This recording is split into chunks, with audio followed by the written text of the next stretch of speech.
আপনজন যখন অসুস্থ হয়ে কাতরাবে, নিশ্চয়ই আমরা সকলেই চাবো যে দ্রুত তাকে চিকিৎসা সেবা দিতে, এবং সেজন্য অ্যাম্বুলেন্সকে আমরা কল করব। বক্তব্যে উল্লেখ না করলেও তিনি কি শুধুমাত্র উদাহরণ দেওয়ার জন্যই যুক্তরাজ্যের অ্যাম্বুলেন্স নিয়ে কথা বলেছেন? যে কারণে আপনি যতবার এর পরে অ্যাম্বুলেন্স কথা বলেছেন, শুধু ওই মার্চ মাসে না, তো ঢাকা শহরের মধ্যেই কোনো অ্যাম্বুলেন্স সার্ভিস নেই।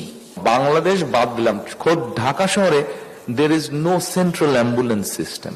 আপনার খবর, আপনার মায়ের খবর, জিয়া পরিবারের খবর, বিশেষ করে 5 আগস্টের পরবর্তী সময় কোনো ফলো আপ রিপোর্ট কেউ করেনি। অ্যাম্বুলেন্স সার্ভিস গড়ে তুলতে সক্ষম হয়নি, এটি খুবই দুঃখজনক ব্যাপার। আপনাদের হয়তো ভুলে গেছেন, সেই সময় হয়তো অনেকেই দেখেছেন, বাট এখন ভুলে গেছেন।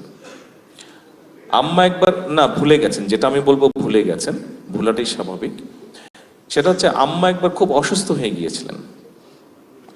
সেই সময় একটি হসপিটালে অ্যাম্বুলেন্স চাওয়া হয়েছিল, তারা অ্যাম্বুলেন্সটি দেয় নাই সেদিন। ঠিক আছে, এখন 1 মিনিট, আমি যেটা বলতে চাইছি দয়া করে একটু শুনুন। তারা সেটি দেয়নি অ্যাম্বুলেন্সটি। এখন আজকে এই মুহূর্তে বিএনপি দেশ পরিচালনার দায়িত্বে আছে, I am the prime minister. আমি চাইলে ব্যক্তিগত আক্রোশ থেকে হয়তো আমি প্রতিশোধ নিতে পারি, কিন্তু আমি যদি নেই তাতে বেনিফিটটা কি হবে বলতে পারেন? কোনো বেনিফিট হবে কারো? কোনো বেনিফিট হবে না। আপনাদের হয়তো ভুলে গেছেন, সেই সময় হয়তো অনেকেই দেখেছেন, বাট এখন ভুলে গেছেন। মাননীয় প্রধানমন্ত্রী, কেউ দেখেনি, কেউ ভুলেও যায়নি। এই কারণ কি জানেন? এই খবরটি কোনো গণমাধ্যম 2-1টি বাদে আর কি, কোনো গণমাধ্যম করেনি।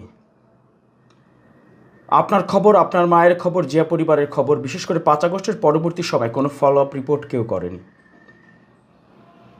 আমি করেছিলাম এই রিপোর্টটি একাধিকবার। আপনি যখন 2025 সালের মার্চের দিকে ভার্চুয়ালি যুক্ত হয়েছিলেন বাংলাদেশে, তখন আপনি সেদিন যুক্তরাজ্যের স্বাস্থ্য সেবা নিয়ে বারবার অ্যাম্বুলেন্সের কথা বলেছিলেন। ওই ঘটনাটি আমি জানতাম। যে কারণে আপনি যতবার এর পরে অ্যাম্বুলেন্স কথা বলেছেন, শুধু ওই মার্চ মাসে না, প্রোগ্রামের সবগুলো আমি রেখেছি, এবং আমি সেই রিপোর্ট করতে চেয়েছি। আমার বাংলা ভিশনে আমি সেই রিপোর্ট করার সুযোগ পাইনি। আমি সেজন্য আমার এই প্ল্যাটফর্মে, ব্যক্তিগত platform, open media cell, MAG live, এই প্ল্যাটফর্মে করেছি। নিশ্চয়ই বাংলাদেশের জনগণ জানতে চায়, হঠাৎ এমার্জেন্সিতে কতক্ষণ তাকে অপেক্ষা করতে হবে অ্যাম্বুলেন্সের জন্য। টেলিফোন করেছিলাম একটি অ্যাম্বুলেন্স দিয়ে আমাদেরকে একটু সাহায্য করার জন্য, কিন্তু অ্যাম্বুলেন্স দেয়নি ইউনাইটেড হাসপাতাল বেগম খালেদা জিয়াকে। সমমনা রাজনৈতিক দলগুলোর এই ইফতার অনুষ্ঠানে ভার্চুয়ালি যোগ দিয়ে তারেক রহমান তার বক্তব্যের বেশিরভাগ অংশ জুড়ে ছিল যুক্তরাজ্যের স্বাস্থ্য খাতের অ্যাম্বুলেন্স সেবা। 2010 সালে এই ইউকেতে নির্বাচন অনুষ্ঠিত হচ্ছে। নির্বাচনে আলোচনা হচ্ছে, টিভিতে একটি অনুষ্ঠান দেখছি আমি। লেবার পার্টির সেই সময় টনি ব্লেয়ার গর্ডন ব্রাউনের কাছে ছেড়ে দিয়েছিল ক্ষমতা। সাথে আলোচনা হচ্ছে ক্যামেরুন কনজারভেটিভের যে প্রধান ব্যক্তি তখন ছিল, আর নিক ক্লেগ লিভডেমের যে প্রধান ছিল, তিনজনের মধ্যে আলোচনা হচ্ছে। আমরা আফসোস করি, বাংলাদেশে আমাদের স্বাস্থ্য ব্যবস্থাটা যদি এরকম হতো।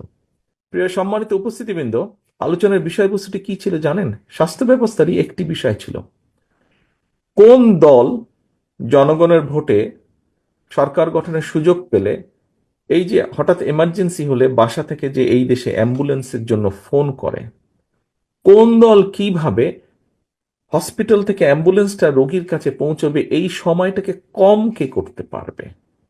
তারেক রহমান তার এই পুরো বক্তব্যের বারবার তিনি অ্যাম্বুলেন্স শব্দটিও ব্যবহার করছিলেন। ইউকের জনগণ যেরকম জানতে চায়, নিশ্চয়ই বাংলাদেশের জনগণ জানতে চায়, হঠাৎ এমার্জেন্সিতে কতক্ষণ তাকে অপেক্ষা করতে হবে অ্যাম্বুলেন্সের জন্য। আপনজন যখন অসুস্থ হয়ে কাতরাবে, নিশ্চয়ই আমরা সকলেই চাবো যে দ্রুত তাকে চিকিৎসা সেবা দিতে, এবং সেজন্য অ্যাম্বুলেন্সকে আমরা কল করব। সে অ্যাম্বুলেন্সটি দ্রুত যাতে আসতে পারে, দ্রুত যাতে আপনজনকে নিয়ে চিকিৎসকের কাছে পৌঁছে যেতে পারে। তারেক রহমান তার বক্তব্যে যখন বারবার অ্যাম্বুলেন্স শব্দটির কথা বলছিলেন, তখন মনে পড়ে গেল 2024 সালের এক রাতের কথা। জুন মাসের সেই রাতে বেগম খালেদা জিয়া হৃদরোগে আক্রান্ত হন। বেগম জিয়ার ব্যক্তিগত চিকিৎসক ও বিএনপি স্থায়ী কমিটির সদস্য অধ্যাপক doctor AZM Zahid Hossain United হাসপাতালে ফোন করে একটি অ্যাম্বুলেন্স সাথে একটি ইনজেকশনের বিষয়ে অনুরোধ করেন। খালেদা জিয়া যেদিন অসুস্থ হয়েছিলেন রাত্রিবেলায়, অর্থাৎ শুক্রবার দিবাগত রাত্র 2:08 সময় আমি পার্শ্ববর্তী হাসপাতালে টেলিফোন করেছিলাম একটি অ্যাম্বুলেন্স দিয়ে আমাদেরকে একটু সাহায্য করার জন্য, ওনাকে ট্রান্সফার করার জন্য। কিন্তু অ্যাম্বুলেন্স দেয়নি ইউনাইটেড হাসপাতাল বেগম খালেদা জিয়াকে। অত্যন্ত পরিতাপের বিষয়, হাসপাতালের নাকি নিয়ম হচ্ছে তাদের হাসপাতালে ভর্তি হলেই রোগীকে তারা অ্যাম্বুলেন্স সার্ভিস দিবে। এটি অ্যাম্বুলেন্স বা জরুরি চিকিৎসার কোনো নিয়ম হতে পারে? এবং একটি ইঞ্জেকশন অ্যাট্রোপিন, একটি ইঞ্জেকশন অ্যাড্রেনালিন, 2 অ্যাম্পল ইঞ্জেকশনের জন্য তাদেরকে অনুরোধ করেছিলাম ইউনাইটেড হসপিটালের ডিউটি ম্যানেজার চিকিৎসকদের, বাট ডিনাইড, কারণ তাদের বক্তব্য ছিল রোগী তো আমাদের হাসপাতালে ভর্তি হবে না।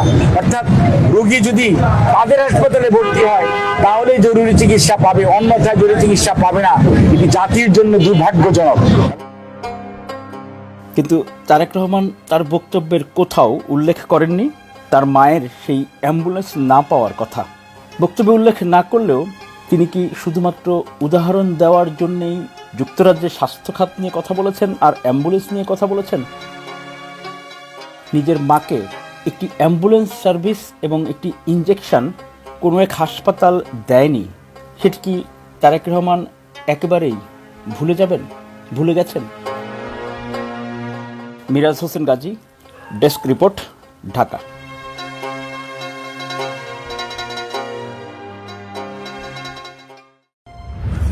যে কারণে আপনি যতবার এর পরে অ্যাম্বুলেন্স কথা বলেছেন, শুধু ওই মার্চ মাসে না, এরপরে যখন বাংলাদেশে আপনি এসেছেন, বাংলাদেশে এসে যখন সাংবাদিকদের সাথে প্রথম জানুয়ারি মাসে আপনি যখন মতবিনিময় করলেন, সেদিনও আপনি অ্যাম্বুলেন্সের কথা বলেছিলেন।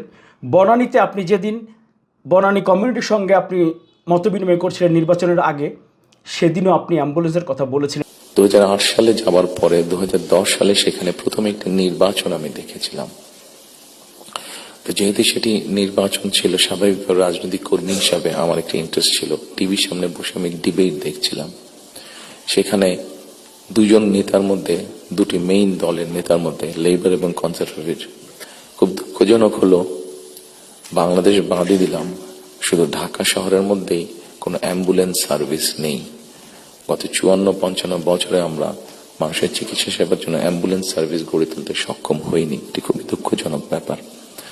তো এই অ্যাম্বুলেন্স সার্ভিস নিয়ে দুই নেতার মধ্যে তখন কথা হচ্ছিল।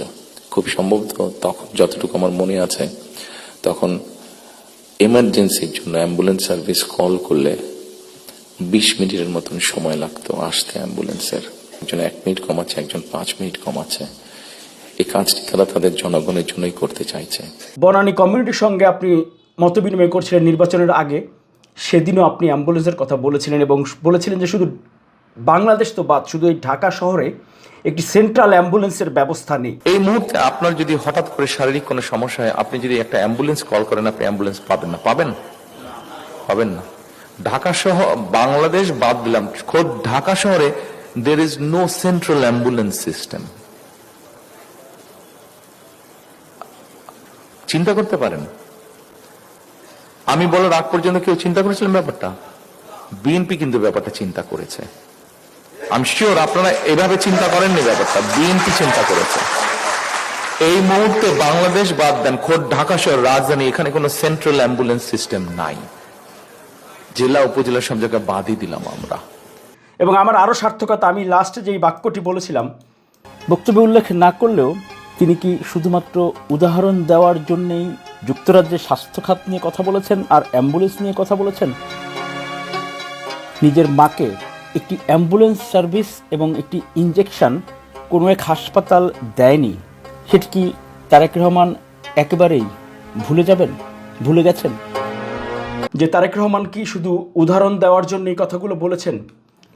নিজের মাকে অ্যাম্বুলেন্স দেয়নি ঢাকার কোনো হাসপাতাল, সেই কথা কি তিনি ভুলে গেছেন? তিনি যে ভুলে যাননি, এই যে আমার যে পর্যবেক্ষণ, আমি যে ওনার রাজনীতি এবং ওনার রাজনৈতিক দর্শনটা যে বুঝতে পারি, এটা হচ্ছে আমার সার্থকতা। কিন্তু এই যে এই ধরনের রিপোর্টগুলো বাংলাদেশের কোনো গণমাধ্যম ফলো আপ করেনি, কোনো গণমাধ্যম সেইভাবে করে প্রচার করেনি।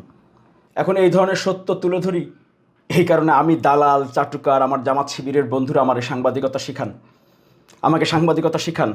এমন কিছু নাই যে আমাকে সহ্য করতে হয় নাই গেল এই 1.5 বছরে। 5 আগস্টের পরে বাংলাদেশের একেবারে সবগুলো গণমাধ্যম, 2-1টা বাদে, প্রত্যেকটা গণমাধ্যমের সম্পাদকীয় নীতি এবং রিপোর্টিং নীতি, এবং তাদের নীতি ছিল বিএনপি বিরোধী এবং তারেক রহমান বিদ্বেষী।